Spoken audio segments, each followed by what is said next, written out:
ስንዝሮ አዳም ረታ።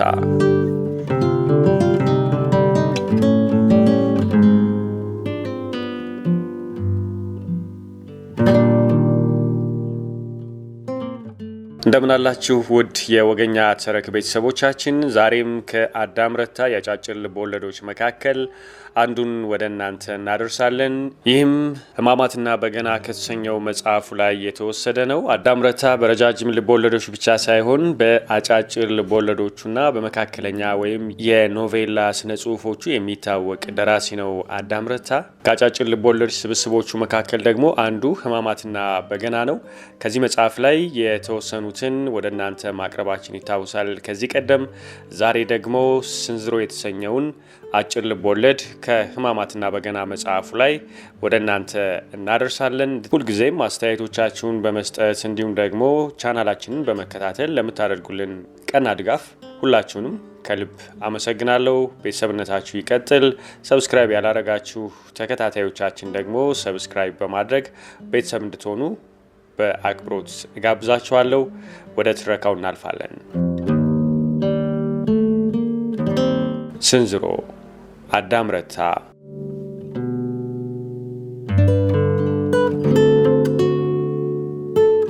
በሩ የብረት ነው። የተሰራባቸው የመስታወት መስኮቶቹ ከፊሎቹ ረግፈዋል። ወለሉ ሲረጋገጥ ጣውላው ከእግር ስር እየተንቋቋ ያለቅሳል። ግድግዳዎቹ ላይ የተሳሉትን የቀለም ስዕሎች ሕፃናት አድመው ያበለሻሿቸው ይመስላሉ። ወንበሮችና ጠረጴዛዎቹ የብረት ቢጋርና የጣውላ መደገፊያ ያላቸው።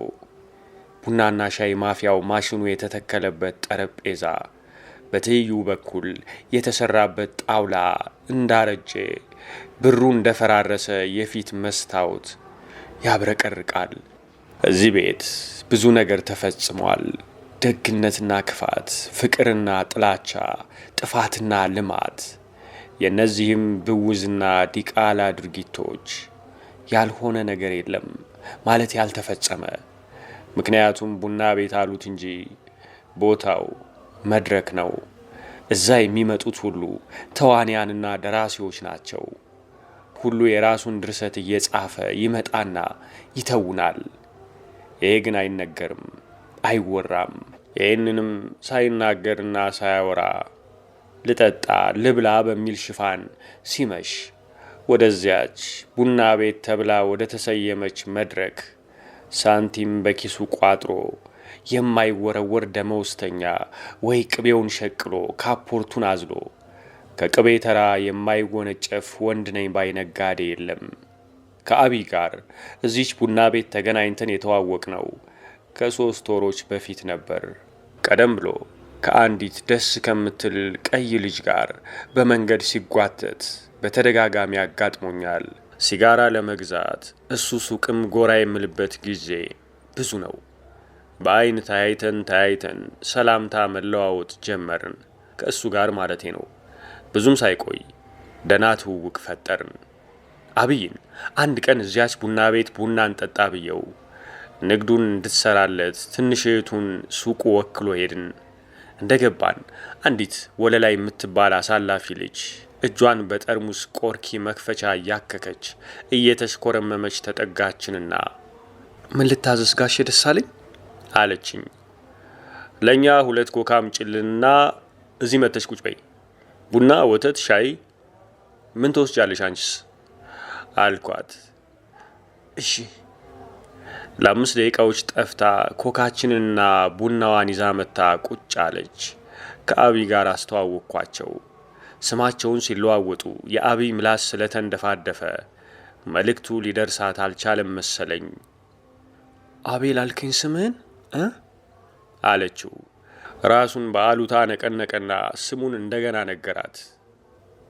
ደስ የሚል ልጅ ነው አይደል አልኳት ወደ አብይ ፈገግ ብዬ። አንገቷን ሰብራ አይኗን በስስምባ ጋርዳ ወይስ ወደ ላይ የፈሰሰ ንፍጥ ነው? ተሽኮረመመች። በግድ ልትሸፍናቸው የነበሩ ቂጣ ገምጠው የማያውቁ የመሰሉ ጥርሶቿ ውሃ ውስጥ እንደተኛ ብርሃን እንደተቀላቀለው የጨው ኮረት ተብለጨለጩ። የሸሌ ተሽኩርማሚ አያድርስ ነው በምንም ሳትጋብዘኝም አለች ወለላ ወደ እኔ ዞራ።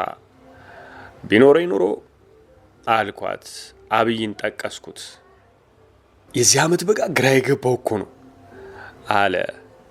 ንጹህ ነጭ መሐረብ ከደረቱ ኪስ አውጥቶ አፍንጫውን እየጠረገ ትንሽ ሲሞቀውና ሰውነቱ ሲግል አፍንጫው ጫፍ ላይ ትንንሽ የውሃ ኳሶች ይፈጠራሉ። ያስጠላኛል። በሚፋጅ ቀን ሊዘንብ የሚያኮበኩብ እሱን አየው ወይስ ሊበልግብኝ ነው? ለመቼ ነው ግብዣው? ለዛሬ ካልሆነ አልኩ። ወለላ ከተቀመጠችበት ተነስታ ጩኸት የተመላበትን የተረበሸ የቡና ቤት አየር በግዙፍ ሰውነቷ፣ በግዙፍ ጭኗ፣ በግዙፍ ቂጧ እየሰነጠቀች ሄደች። ደስ ትላለች አለኝ አገጩን እጁ ላይ እያስደገፈ ከኋላዋ አፍጦ እያያት። አብይ ብዙ ሳይቆይ እንጀራውን በትሪ ወጡን በሳህን ይዛ መጣች። አብይ አልበላም። እንዴ ብላ እንጂ ብላው ነበር ወለላ። ላጉርስህ ስለጠገብኩ ነው። ማንሽ ወለላ? እንዴ የምወደው ነገር ቢኖር ጉርሻ ነው። እቤቴ እንዲያውም እንዲያጎርሱኝ ምክንያት ነው የምፈልገው። ታናሽ እህቴ፣ የታናሽ ታናሽ አሊል ላጉርስህ እያለች ሮጣ ትመጣለች። ደስ የሚል የህፃን ጉንጯን ትቼ ጉርሻዋን ነው የምውጠው። እንዴ እኔ ብፈልግ ታታታታታ ዘባረቀ። ወለላን ስትጎርስ አይኗን ያያታል። ቀልጣፋ ናት። የሚብረቀረቅ ልጅነት በረጅም ቁመናዋ ውስጥ የሰበሰበች ውድ ናት ሲባል ሰማለው። የፈለገችውን ካዘዘች መስማት ነው። ካልሆነ ሁለተኛ አታናግርም አሉ። ምን አውቃለሁ ሌላ? አሉን ነው የማውቅ። ደስ የሚል ሰዓት አለህ አለችው። ሰፊ ቀይ እጁ ላይ ያለውን ሰዓት አገላብጣ እያየች። ለምን የኔን ወስደህ ይሄን አሰጠኝም? ድንግጥ አለ አብይ። ኦ የሰው ነው፣ ደስ ይለኝ ነበር። የሴት ነው የወንድ? ሴት ናት፣ እህቴ ናት። የዞረበት ፈጠራ። እህቶቹ ቁጥራቸው 20 ሊሞላ ነው። በልተን ከጨረስን በኋላ ወሬያችንን በቢራ እያወራረድን ነው የሚሉት። እየጨለጥን ሞቅ እስኪለን አመሸን። ቤቱ ዝምታ እየሞላበት ሂዷል። ራት ሊበላ የገባው ጥቂት ተራቢ ሆዱን እያሸ አፉን እየጠረገ ይወጣል። እዚህ ሂሳብ 1 ብስቴክ፣ እዚህ 2 ቀይ ተቀበል። ምን አሉኝ? ሩዝ ይመጣል፣ አሁን ይመጣል። አሊባባ ቶሎ በል፣ ፓስታ አልፉርኖ። አሊባባ የቅጽል ስም ነው። አንድ ወጥ ቤት ውስጥ ለሚሰራ በጣም ቀይ የሲዳሞ ልጅ የተሰጠው። ያነበበው የሚወደውም ተረት፣ ያየውም የሚወደውም ሲኒማ አሊባባና 40 ሌቦች ነው። አሊባባ አሉት የገለታ ልጅ ነጋሽን። ከይርጋ ጨፌ ተሸክሞት የመጣው ጅልነት አዋሳም ሆነ አዲስ አበባ አልረገፈለትም። የአራዳ ልጅ የመሆን ጥረቱ ቅመም ውስጥ የሚዋኝ የበቅል ጥም እንደመቀቀል፣ ሳፋና ድስት ተሸክሞ እንደመዞር ቀላል ሆኖ አላገኘውም። አሊ ቀይ ወጥሽ ሌላ ናት አልኩት ጠርቸው። ፊቱን አዙሮ ሳይናገር ጥርሱን እኝ አደረገ። በሆዴ ጅል አልኩ።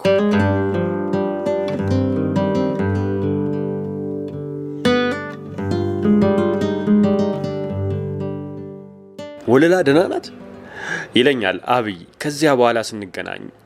ከጊዜ ወደ ጊዜ ግንኙነታችን እየጠነከረ ሲሄድ አብይ የግል ታሪኩን ቀስ በቀስ አጫወተኝ። እኔም ከሱ እኩል መሆን ባልችልም ስለ ሰው የማወቅ ፍላጎቴ ሀያል ስለሆነ ስለ ራሴ ትንንሽ በመተረት ብዙ እንዲያፈስልኝ ገፋፋሁት። ገና ትንሽ ልጅ እያለሁ ውባለም የሚባሉ ቀጭን ምላሳም ከሆዳቸው እንዲህ አበጥ ያሉ ቦርጫም ቢጤ ኩሩ የሚያስመስላቸው ወፍራም የቆዳ ሽብሽብ የታጠቀ አንገት ያላቸው አሮጊት ሴት ነበሩ። ለማርያም ጠበል ብዙ ጊዜ እቤታችን ይመጡ ነበር። አንድ ጊዜ ከትናንሽ ልጆቻቸው ጋር ተደርድረው ያን አንገታቸውን እያሹ ትኩር ብለው እያዩ ግልምጫዩን ፍቅር በሚያምታታ ድምፅ ከጥንቅሼ ጋር ተጫወቱ ይሉኝ ነበር። ጥንቅሽ ልጃቸው ናት። ሴትዮዋ ከእናቴ ጋር ከልጅነታቸው ጊዜ ጀምሮ ጓደኛ ናቸው። ካዛንቺስ ስንኖር ጎረቤት ነበር። እኛ ሰፈር ለቀን ስንሄድ ወይዘሮ ውባለም አርግዘዋት ከነበረው ጥንቅሼ ጋር ካዛንቺስ ይቀራሉ። ይሄ ከ20 ዓመት በፊት ነው።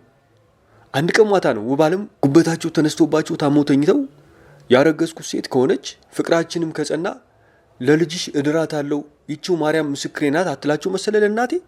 እንዴ ወደፊት ምን ይታወቃል እንዴ የማይሆን ነገር አትበይ አለች እናቴ። ውባለም ሞትን ይፈራሉ ሲታመሙ። ጤና ሲሆኑ እንደሳቸው ፈጥኖ ሞትን የሚረሳ የዕለት ኑሮን ነገን የሚቋምጥ የለም። ህመማቸው ሲነሳ ታዲያ ልጅ ይሆናሉ ቅብጥብጥ።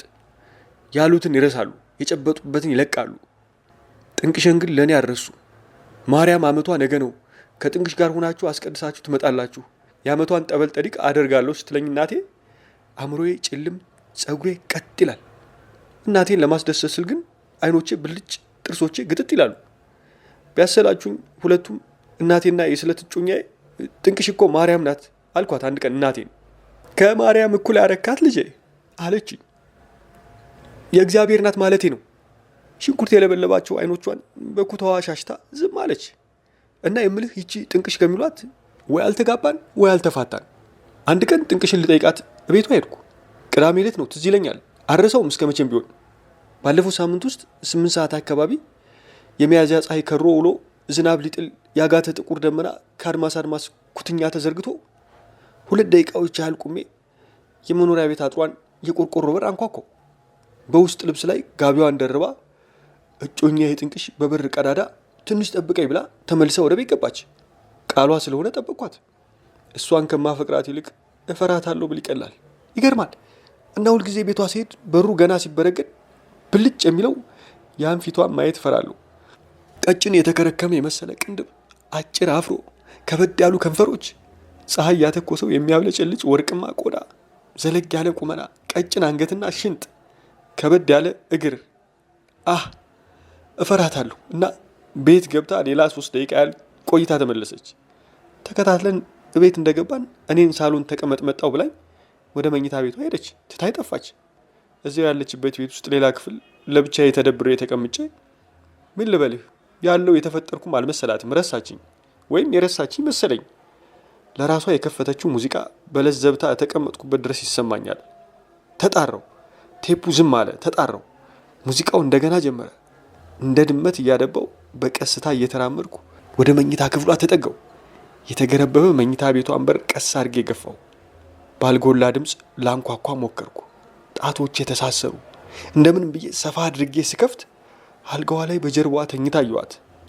ግማሽ ድረስ የተጋለጡት ጭኖቿ ድንቡሼ ነገሮች፣ ሳሙኝ ሳሙኝ ባይሆንም ንኩኝ ንኩኝ የሚሉ ነገሮች፣ ራቁት እግሮቿ የሙዚቃው ምት ተከትለው ላይናታች ይራገባሉ። በሩን ወደ ነበረበት መልሼ ወደ ክፍሏ ውስጥ በቀስታ እየተራመድኩ ገባሁ። ከትራሷ ቀና ብላይታኝ ተመልሳ ተጋደመች። አልጋዋ ተዘበራርቋል። ስስ የውስጥ ልብሷ የሰውነቷን ቅርጽ ተከትሎ አቅፏታል። በጨርቁ ቀናው። ትናንሽ ጡቶቿ ከመያዣቸው ውስጥ አቦል ቡና የተሞሉ የሚፋጁ ስኒዎች እንደሆኑ እጠረጥራለሁ።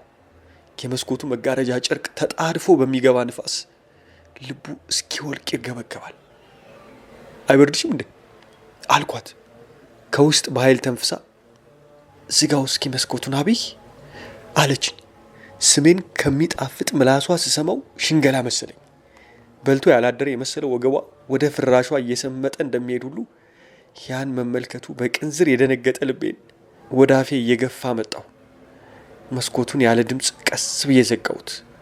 ጎኗ ሄጄ አልጋው ደርዝ ተቀመጥኩ ሳልነካት፣ ፈንጂ ቁንጮ ላይ እንደምቆም ሁሉ። ጠዋት ወደ እሷ ለመምጣት ከቤቴ ስነሳ ድንግልናዋን ለመውሰድ የፈጸምኩት የወንድነት መሐላ ፊደል በፊደል ሲሸረሸር ይታወቀኛል። ጥርሴን ነክሼ የሚንዘረዘር ልቤን እያጽናናው እያባበልኩ ግንባሯን ሳም አደረኳት። የተኛ ሰውነቷን እስከ እግር ጥፍሯ በስርቆሽ አየሁት። ገላዋ በቀስታ ተላወሰ። ጥቁር ሜርሜይድ የሚጋብዝ አይነት አይኖችን በአይኗ ወቅታ ያዘች። ጉሮሮዬ ስር አልወርድ ብሎኝ ይደረደር የነበረው ምራቄ አፌ ውስጥ ሞላ። ፊቴን ወደ ጎን ላመል ዞር አድርጌ መኝታ ቤቷ የጣውላ ወለል ላይ ሳታይኝ ዘረገፍኩት። ድንግል፣ ፍቅረኛ፣ ተክሊል እፍ እንደተባለ ጢስ በነኑ። በቀስታ በጭጭታ መሳሳም ጀመርን። ሜርሜይድ፣ ጥንቅሽ አቀፍኳት። አልጋዋ ላይ በጀርባዋ እንደተኛች በስልት ማቃሰት ጀመረች። የገላዋን ንቅናቄ ተከተልኩት። ኦ ቨርጂን አዲዮ! ልቤ ውስጥ ፎከርኩ። ከጀርባዬ እጇ በቀስታ ወደፊት የመጣ አጥብቃ ልታቅፈኝ መስሎኝ ነበር። ሁለት እጆቼን ጨምድዳ ይዛ አፌን ካፏ አላቀቀችኝ። በጥፍሯ ሞነጫጭራ ገፈተረችኝ። ተሸንፌ ተነሳው። ገና ያልበላሁት ምግብ፣ የአሳ ጥብስ፣ የተከፈተ ሰርዲን፣ የምሽት አሰብ ሸተተኝ። ፈጽሜ ባልዘጋሁት ተገርብቦ በነበረው በር ነፋስ በቀስታ እየነፈሰ ሲገባ ብርዱ ጀርባዬን ተሰማኝ። ጠንክረው ባይጣሉም መኮራረፋቸውን እናትና አባት እንዳያውቁ በ21ና በልደታ አይኖቹን ከብርድ እያታገለ ከጥንቅሽ ጋር ማርያም ደጀ ሰላም ይደረደራል። አንድ ቀን ሊያስተዋውቀኝ አቅዶ ተቀጣጥረው ከእሱ ጋር ቆመን ስንጠብቃት ሙልጭ ብላ ቀረች። አስደገፈችን የሚለው ያራዳ ልጅ። እዛች ቡና ቤት እንደለመድነው ተገናኝተን አንዳንድ ትርኪ ምርኪ ነገር ስናወራ ከቆየን በኋላ አብይ እንዲህ አለኝ። ሰማ ደሳለኝ፣ ትላንት ስልክ ደውዬላት ነበር አለኝ አብይ። እፍረት ከአይኖቹ ገና አልጠፉም። ሁሉን ነገር ነገርኳት። እንጃ ጓደኞቼን ላስተዋውቅሽ ስልሽ ለምን እንደምሸሺ፣ አንዴም እንዲሁ ብሔረ ጽጌ እንሄዳለን ከጓደኛዬ አስተዋውቅሻለሁ ብዬሽ ቀጥሬሽ ቀረሽ። እንደ ንብ አበባ ለአበባ ስታዞሪኝ ዋልሽ። ዛሬ ደግሞ እንደገና ያሳዝናል አልኳት አለኝ። ሙሉ ለሙሉ ልቧ እንዳልሰጠችኝ ባምንም እንገናኝ ተባብለን ከተቃጠርን እንገናኝ ነበር። እሷ ምን አለችው? ምን ይጠበስ? ምን አልካት አልኩት። መልስ ሳልሰጣት በፊት ስልኩ ተይዟል ይላል። ምን ላርጋት አለኝ። ሙጭጫ ትበልባት፣ አስቀናት አልኩት። አንገቱን መዞ ወለላ ብሎ ተጣራ። ገረመኝ። ወይ እሷ ወይኔ የሆነ ቅመም ጎሎናል አለና በድጋሜ ወለላ ብሎ ተጣራ። ድምፅ ብሎ ዝም፣ ቃል ብሎ ጸጥ ነው አልኩት። ወለላን በማዳነቅ እንደ ራሱ እንደ አብይ አባባሌ ውስጥ ኪነት ጨምሬ ለማውራት እየሞከርኩ የነጋዴ ባለቅኔ ያልኩ በወዴ በትንሹም ቢሆን ቀንቼበት።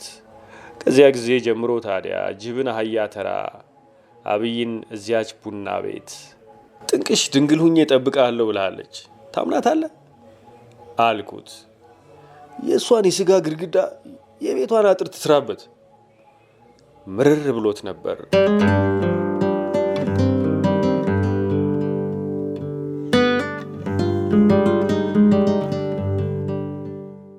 አሎ አብይ ሱቅ? እስኪ አቶ አብይን ነበር። ባረፍተ ነገሩ እያንዳንዱ ሆሄ ውስጥ ትህትና ጭቄበት በቀጭኑ የሚሰማ ድምፅ ክፍሉን ሞላው። አብይ ስልክ። የእርምጃ ድምፅ እየደመቀ መጣ። ስልኩ ከጠረጴዛው ሲነሳ ተሰማኝ። አሎ አብይ፣ ደሳለኝ ነኝ። ስማ፣ ከነገ ወዲያ እሁድ ለምን አብረን አንውልም? ከ8:30 በኋላ እግረ መንገድህንም ከሴት ጓደኛዬ ጋር አስተዋውቃለሁ። 2 ወር ቢሆነን ነው። ላገኝ ባለመቻሌ በጣም አዝናለሁ። ለማንኛውም ብቻህን መምጣት ደስ ካላለ የምትወዳትን ይዘና፣ ብቻ ግን እንዳትቀር። መልካም ቻው። አብይ ምን እንደሚያስብ ለመገመት ሞከርኩ። ስልክ ማስቀመጫው አጠገብ ካለው ግድግዳ የተሰቀለው ካሌንደር ላይ ያፈጣል 3:30 ቀን። በወንድነቱ ራሱን ሊያዘጋጅ ባለመቻሉ ነጫጭ ጥርሶቹ ብቅ ብለው መጥፋት፣ ማተኮር፣ ጥርሶች እንደገና ብቅ ማለት፣ መሳቅ። ወለላ 6:20 አካባቢ አብይና ወለላ ብሔራዊ ቲያትር ፊት ለፊት መጥተው የሲኒማ ሬክላም ዙሪያ ያንዣብባሉ። እነሱ እንዳያዩኝ አንበሳ ቡና ቤት የግንብ ምሰሶውን ተከልዬና ተደግፌ ብቻዬን ቁሜ እመለከታቸዋለሁ። የሲኒማ መጥፎውንና ጥሩን አለይም እንደምትለው ይታወቀኛል። ረጅም የእንጨት ታኮ ጫማ፣ ጎንና ጎኑ የተሰነጠቀ ረጅም ቤዥ ቀለም ቀሚስ ለብሳለች። ያነገተችው ቦርሳ ያብለጨልጫል። ከሚሞቅ ትኩስ ድምጿ ጋር ወለላ የምታምር ትመስላለች። የምትናገረውን እንደማይሰማትና ቶሎ ሲኒማ ቤት ይዟት ገብቶ ጨለማ ውስጥ ማረፍ እንደሚፈልግ ይገባኛል።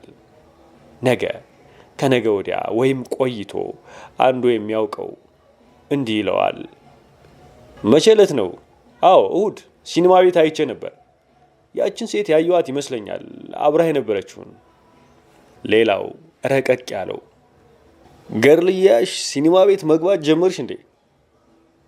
ለሽሙጥ እንዲያመች ሴት መያዙ የመጀመሪያው አስመስሎ መነሻ በማድረግ አቅልሎ ማቅረብ መራቀቅ ያልቻለው ስድብ ያደርግና ሲያወጡ ከቡና ቤት ሲያገቡ ከቡና ቤት። የኛ ሰው ይችን አይነት አወዳደቅ አግኝቶ አብይን እቤቱ ሂዶ ማግኘት ይከብዳል። ጎራ ባልኩ ቁጥር የሚያጋጥሙኝ እናቱ ናቸው። ስነ ስርዓት እጅግ ያበዛሉ።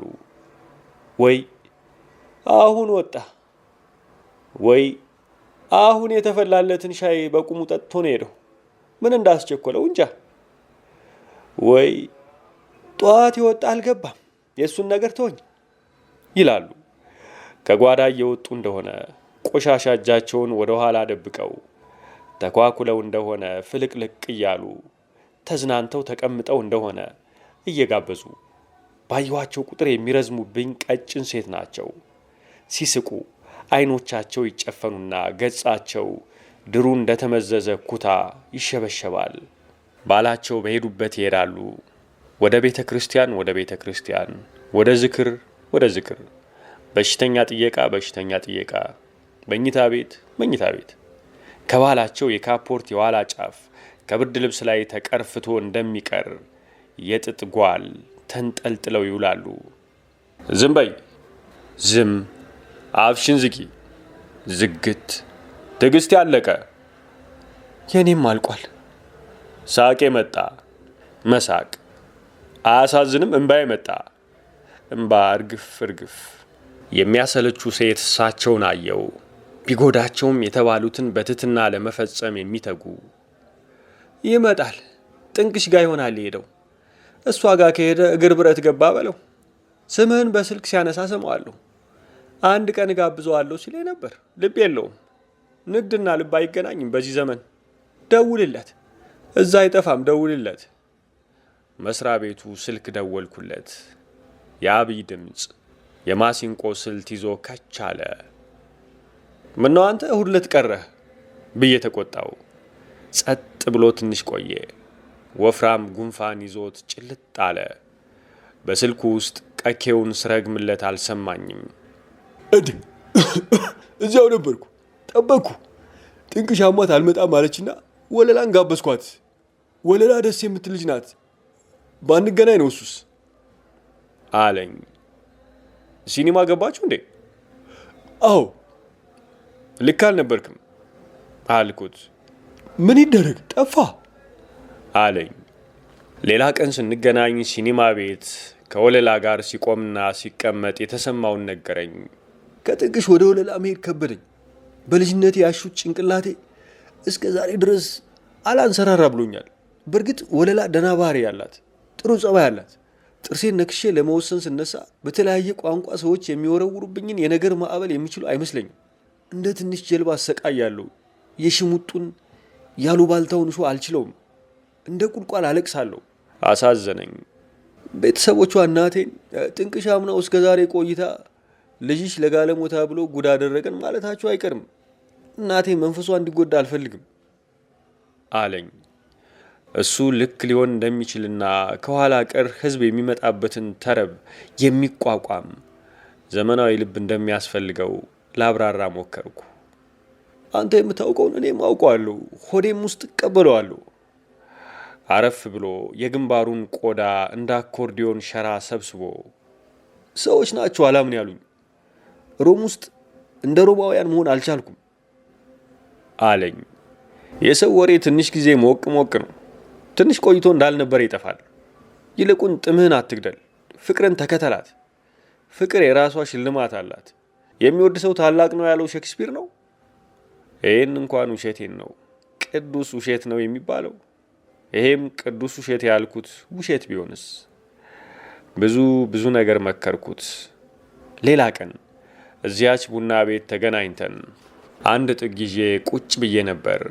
በሚያቃጥል እሁድ ነፍስን የሚያረጋጋ ያላበው ቢራ እየጠጣን ቀልድና እውነቱ የማይለይ አንድ ነገር ተናገረ። እንዴት እባክህ አልኩት። እቤቷ ሁሌ የሚሄድ ጎረምሳ ቢጤ አላሉ። ወላጆች የማያውቁትና በመኝታ ቤቷ መስኮት እየዘለለ የሚገባ ከጥንቅሽ ጋር ፍቅር ከጀመሩ 6 ወር ያህል ይጠጋቸዋል።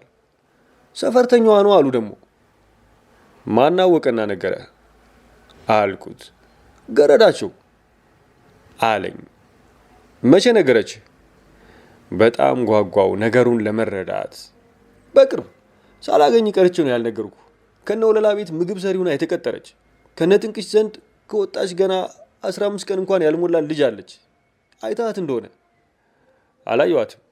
እንደውም ምን አለችኝ፣ አንድ ቀን ለጥቂት ተቀዳደማችሁ፣ ሰው ቤት ውስጥ አልነበረም ነበርና አንተ ያጥር በር ስታንኳኳ ሰምታ በመስኮት አባረረችው አለችኝ። ሳኩ፣ በጣም ሳኩ። ይሄ ልቦለድ ይመስለኛል። ገንዘብ እንድሰጣት የፈጠረችውን አመንክላት? ጥንቅሽ ጨዋ ትመስለኛለች። አንዳንዴ እንጃ ብቻ የሚገርመኝ እንዲህ ስታወሩ ሳያችሁ ችግር ያለባችሁ አትመስሉም።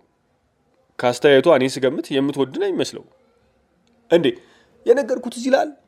ለመጨረሻ ጊዜ ቤቷ የሄድኩለት በአመልካች ጣቱ ወደ ግንባሬ ወደ አይኔ እየጠነቆለ ምኑ? መኝታ ክፍሏ ገብቼ ብዙ ቆይታ በር መክፈቷል። ከገባው በኋላ ሰውነቷ ላብላብ፣ ቤቱ የወንድ ዘር የሴት ዘር እንደሚሸት። አላስታውስም፣ ትዝ አይለኝም አልኩት። ያኔ የተጠራጥሬ ነበር።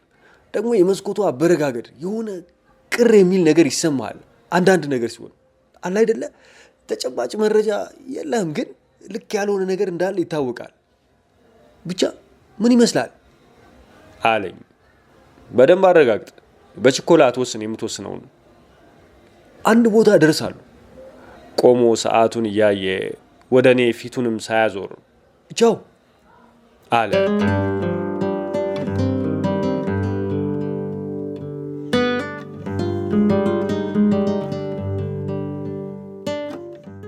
ከአብይ ጋር ወሬ ያህል በአጋጣሚ ሳይሆን አይቀርም አልተገናኘንም።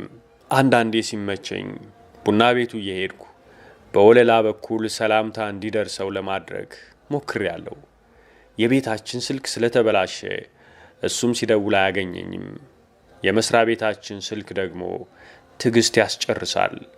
እንኳን ትዕግስት ያለቀበት ሰው አግኝቶ እሱ ፈጣሪ የመንፈስ ረፍት ይላክለት እንጂ ወደ ስራው ለመሰማራት የሚሯሯጠው ሰው ሚኒሊክ አደባባይን አግሎታል።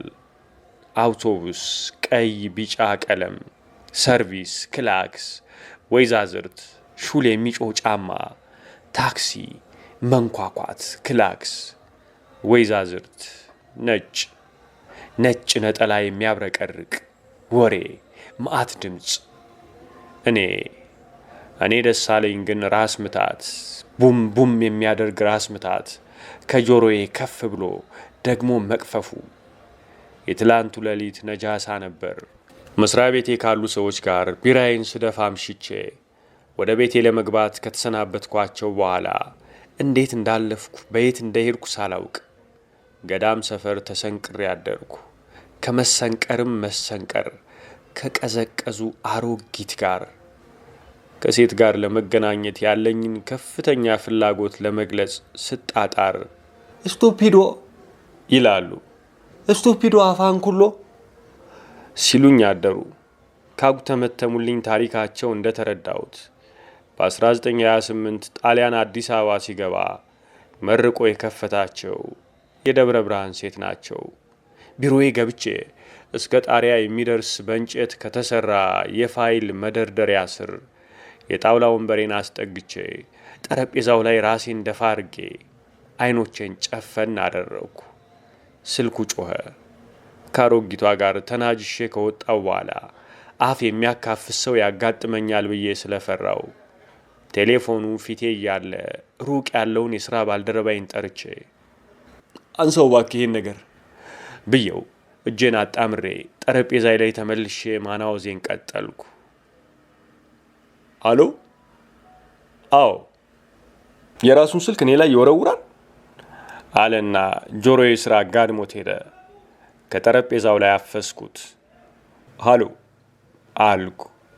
ደህና ነሽ? ትላንት ማታ እደውላለሁ ብዬ ሊመቸኝ አልቻለም። አንዴ ባህር ዳር ለረፍት ሂዷል ያልኩሽ ጓደኛዬ ትላንት መጥቶ ስንጫወት አመሸን። እንኳን ገባህ ልንለው። ለመሆኑ ቤተሰብ ደህና ነው? እስከዚህ ያስቸኩላል? ለምን? ይሁን፣ ደስ ይለኛል። የእኛ ሀገር ሴቶች እጮኛቸውን ለጥሩም ሆነ ለመጥፎ ፊት ለፊት ለማናገር ይከብዳቸዋል። በሰው ሁሉ በሰው ነው። የድንጋይ ዘመን ስልቱ አልጠፋም። ብዙ ጊዜ ግን ጥሩ አይሆንም። በዚህ ጥሩ አድርጌ ነው የማምነው። እርሶም አንድና ሁለት ጊዜ አንገብጋቢ የግል ጉዳይ ሰው እጅ በመተው ተበላሽቶብዎት ወይም ከሽፎብዎት ይሆናል። እንዲህ ስል ደግሞ የሚወዱትን ጓደኛውን ተጠራጠሩ ማለት አይደለም። ለምሳሌ እኔና አብይ ጓደኛሞች ነን። የሚወደድ ሰው ነው። ታዲያ በልጅነቱ ለፍቶ የገነባው የፍቅር ህንፃ ሲናድበት ዝም እንደማልል እሱም ሆነ ሌላ የሚያውቀን ሰው ያውቃል። እስኪ ራሳችሁ ገምቱት። ጓደኛ ለመቼ ነው? እኔስ ለምን ዝም እላለሁ? ያቀያየማቸውን ነገር ማጥፋትና ከሚያንገላታ ሁኔታ ጸጥ ወዳለ ፓሲፊካዊ መንፈስ መምራት መሞከር አለብኝ። የተጎዳው ደግሞ አብይ ነው። ወንድ ስለሆንኩ ማዳላቴ አይደለም። ገና በልጅነቱ ሚስት ተቀምጦልሃል ብለው ዓለምን እንዳያስስ በይሉን ታሰሩት። ጎርምሶ አይን አውጥቶ ሌላ ሴት እንዳያዋራ እጮኛለሁ የስለት እጮኛለሁ ብለው አስወርተውበት ወደ አሰኘው እንዳይራመድ እግሩ ስር ታኮ ጋረዱበት። ገና 11ኛ ክፍል ሲጀምር ትንሽ ሱቅ ቢጤ ቀልሰው እዚያች ውስጥ ወተፉት። እዚያም 10 ዓመት ሸቀለ። 10 ዓመት በላተኛን ከባንኮኒ ኋላ ቁሞ ሽርፍርፍ ብር ሸወደ። መንፈሱን ነፋፍቶት የነበረውን የእውቀት ፍላጎት ያተነፈሱበትን እናትና አባቱን እየቆየ ጠላ። ጠባብ ሱቅ ውስጥ በማበጠሪያ በርካሽ የቆዳ ቀበቶ ሽታ ካናቱ በላይ በሚንቦገቦግ 60 ቁጥር አምፖል በፀጉር ቅባት በሞሪናጋ ቆርቆሮዎች መሃል አለበት መርገጡ ነፍሱ አለመለወጡ እየቆየ አስጠላው። ለሱ ማዳላቴ አይደለም። ይሄን ሁሉ ተጠግተው ካዩት የመበደሉ ምልክት ነው። 1-3 ቀን ያህል አብይ ጥንቅሽና እኔ አብረን ውለናል። መጋባቱን፣ ትዳሩን፣ አልጋ መጋራቱን እምቢ ትበለው እንጂ ጨዋታ፣ ፈገግታና ሳቋን ያለ ገደብ ታፈስለታለች።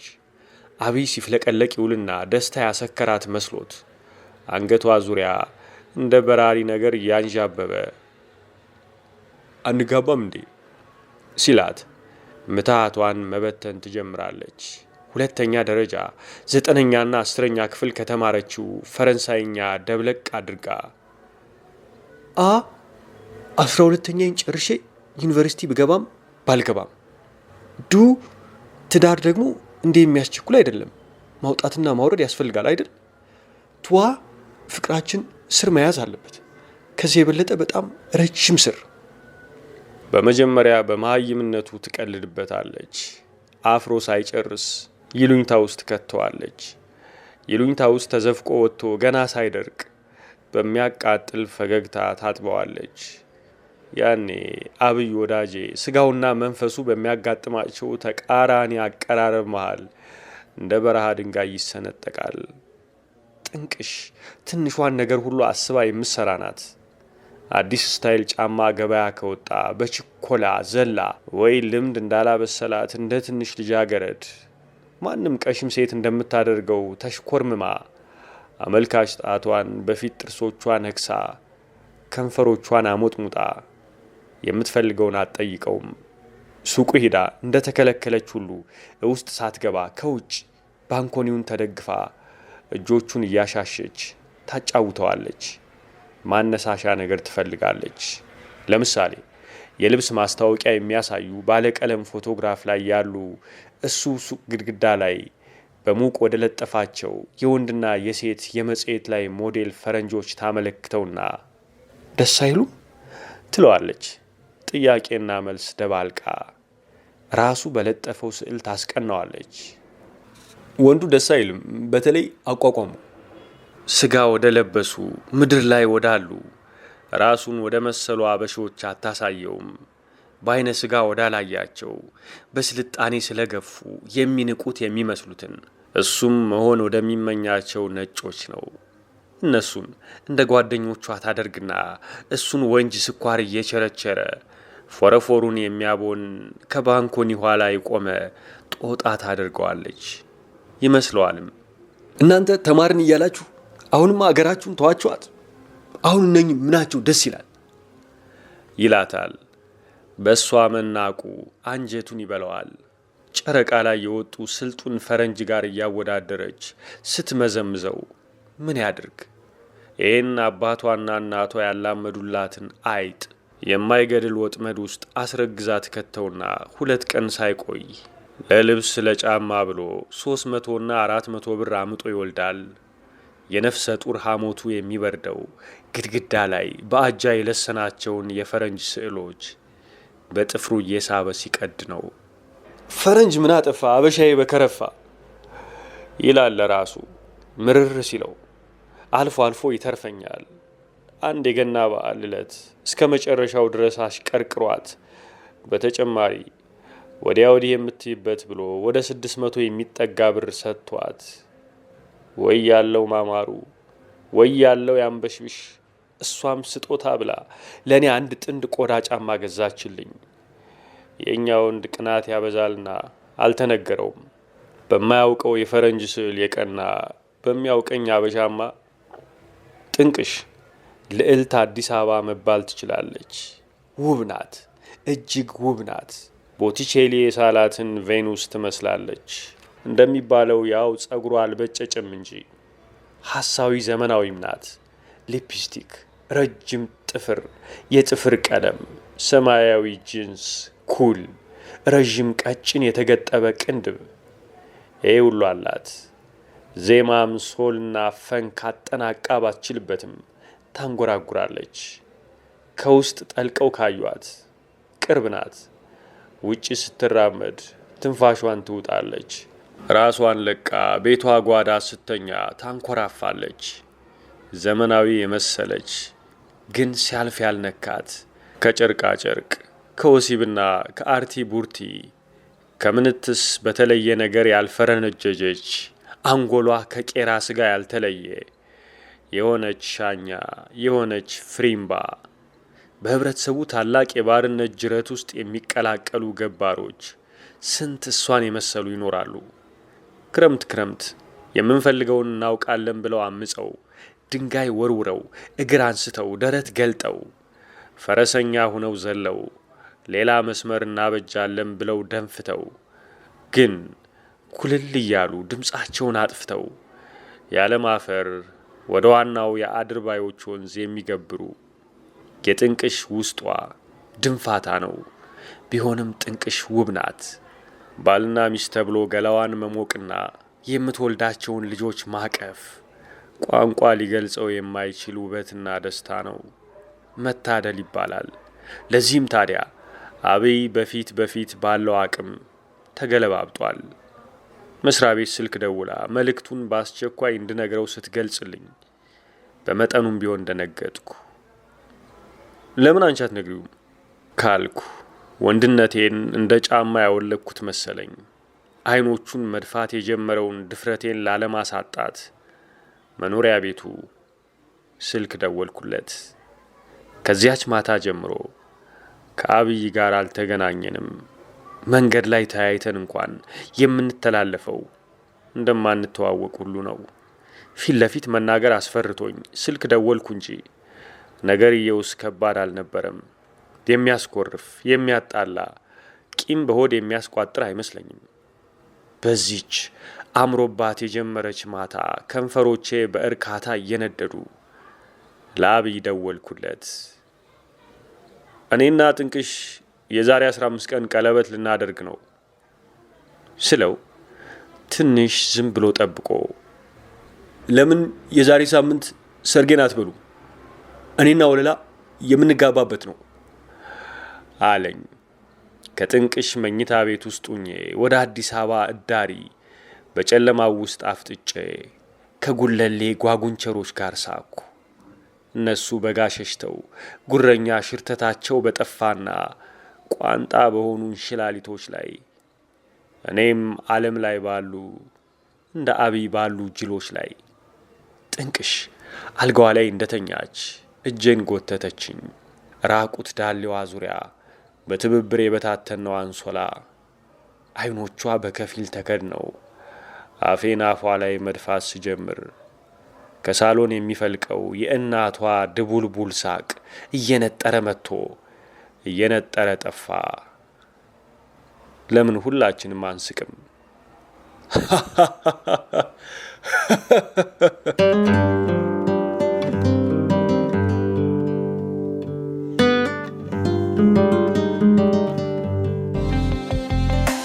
ወገኛ ተረክ